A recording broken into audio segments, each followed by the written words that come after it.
Okay, sorry. So, good day. My name is Malik Douglas, and I'll be presenting to you today routine activities theory, which is a choice theory. Now, choice theories based on criminology is derived from rational choice, where the offender chooses to commit a certain particular criminal activity, right? So, routine activities theory is basically a construct that was developed by Marcus Felsen, which is a professor of criminal justice at Texas State University, and Lawrence E. Cohen, who is a academic researcher from the University of California. Now, in the routine activities theory, it suggests that offenders are normally a part of a routine, just going along, doing what they normally do, right? And what happens is they come across a suitable target. So when they come across the suitable target, there has to be another factor for them to commit a particular crime, which is where the choice comes in to commit that crime, which is the absence of a capable guardian. So basically, what I just described was a pyramid, a three-sided triangle that shows, okay, there is a motivated offender along his routine doing what he wants, doing what he normally does, going to work, you know, going to buy alcohol, whatever. And he comes across a suitable target for a particular crime. Once the suitable target is there, then in the in the absence of a capable guardian, what happens is crime occurs. So th this theory completely bypasses what is what is just normal, right? It doesn't ask why they commit the crime. It doesn't ask what's their motivation for committing the crime. It's just there is a target that is suitable, and there's no guardian there to protect that target. So this is assuming that humans are rational beings.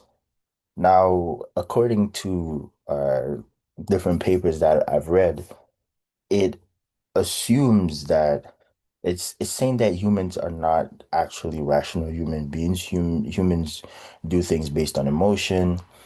So this theory assumes that you have a rational human being that is weighing the pros and cons and doing logics. So, like assessing the probabilities of this action and actually laying out the logic as to why they should do it, right?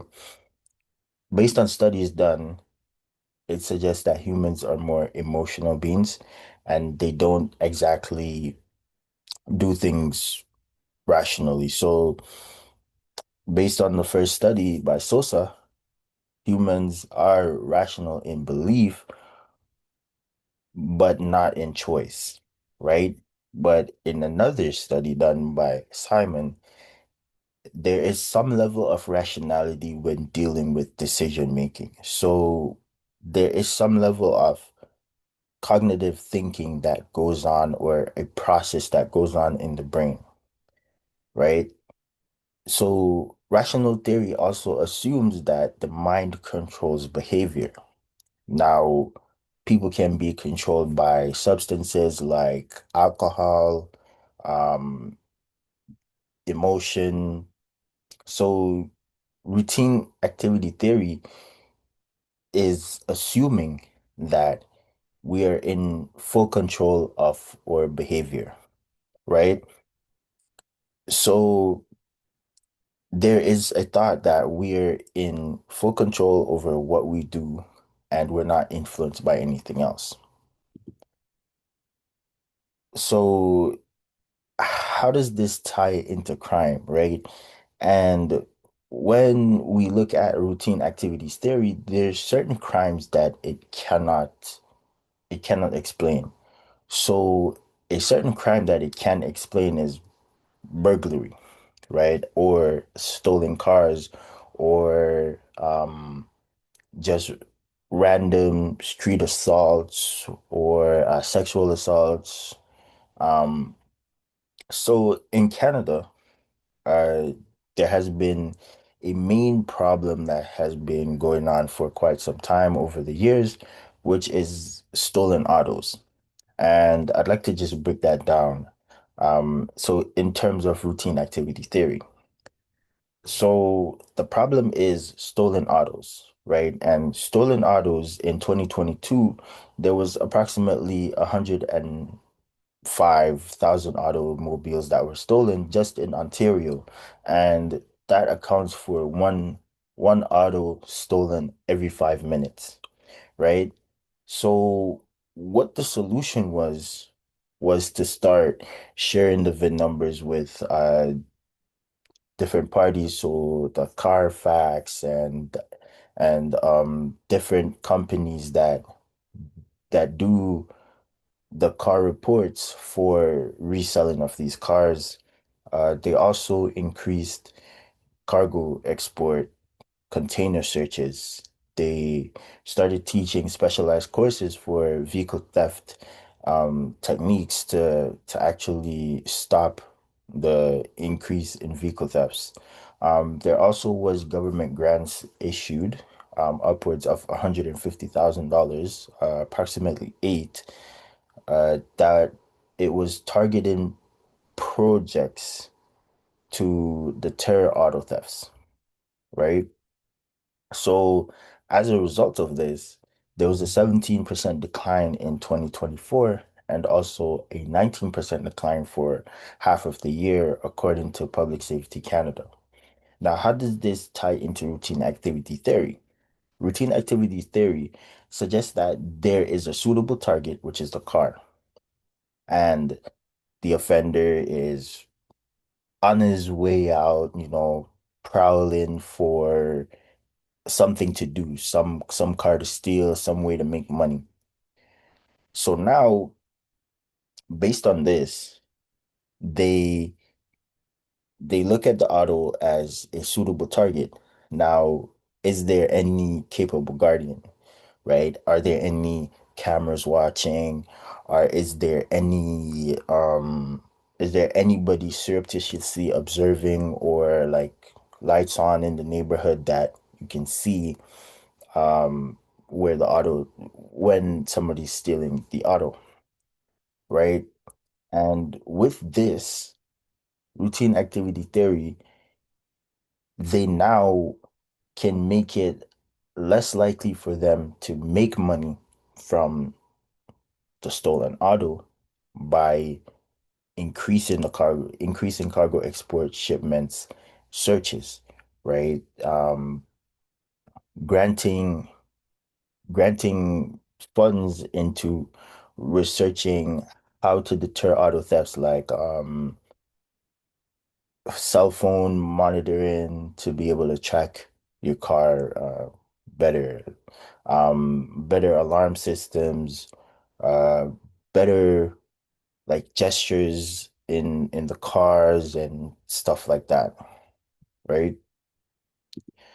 So what happens is that leads to strengthening security. And the key strengths of routine activity theory is the situational crime prevention.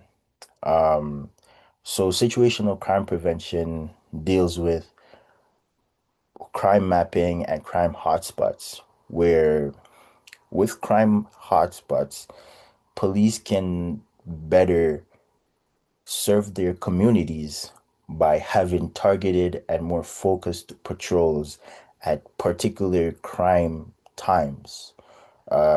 Let's say there's an increase in a certain crime at around 8 p.m., or there is a decrease in crime in a certain area at 4 p.m.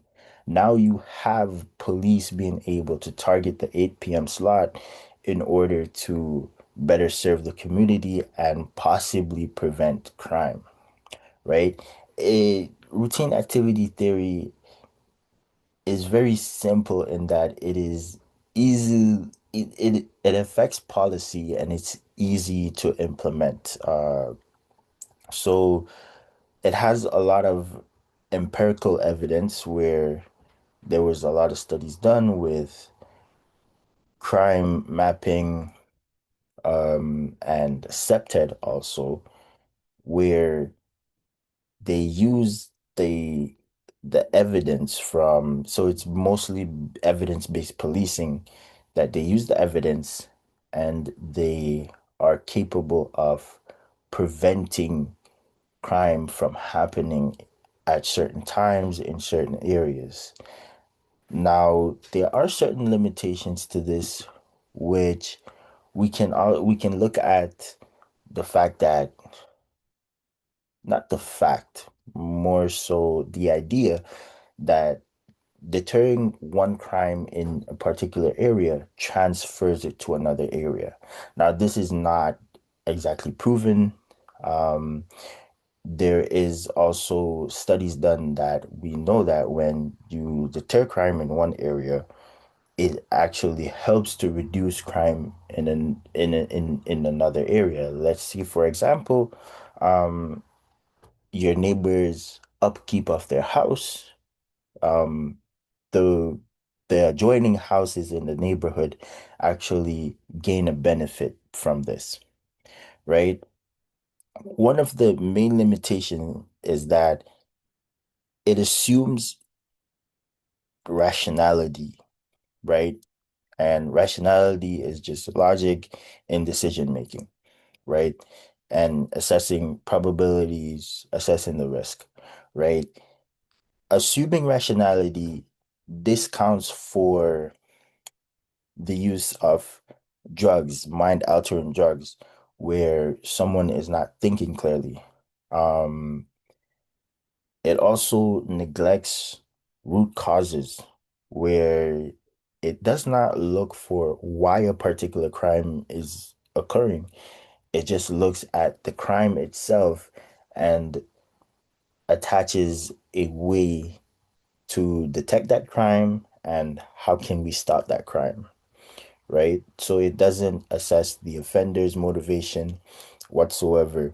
It just assesses that there is a target there.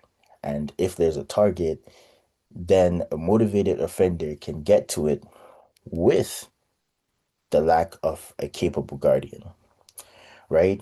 It's very limited in scope because it doesn't address organized crime, it doesn't address white collar crime, it doesn't address these different crime types that possibly could happen or that is continuously happening. It only addresses more so burglaries, property crimes, assaults, gang wars, and stuff like that. Now, with this, it is relevant in today's society because even though it did not influence uh, crime prevention through environmental design, crime prevention through environmental design does draw on the suitable target aspect of this. Now, protecting the suitable target means that you can deter crime from happening and stop it altogether, right? So, rational, sorry. So, having a capable guardian is one thing in that links crime prevention through environmental design, CEPTED, to routine activities theory, right? Which is Septed argues for more open space, um, shorter hedges, uh, better lighting, and this allows for more light coming into an area, which illuminates the area, which allows an intruder or a motivated offender to feel seen and feel uncomfortable committing the crime, assuming that they're a rational human being, right? It also helps with predictive policing. So from from routine activities theory, we're able to now map police data and find particular spots where crime is more likely to occur or the probability of a crime occurring is higher than at another area, which is evident through the the study of crime across space, where 5% of addresses are account for 50% of the crime, right? And what that does is that allows police to have more focused patrols, more focused actions, and not just going about just driving around hoping that they catch crime in the action, which we know that doesn't really happen, right?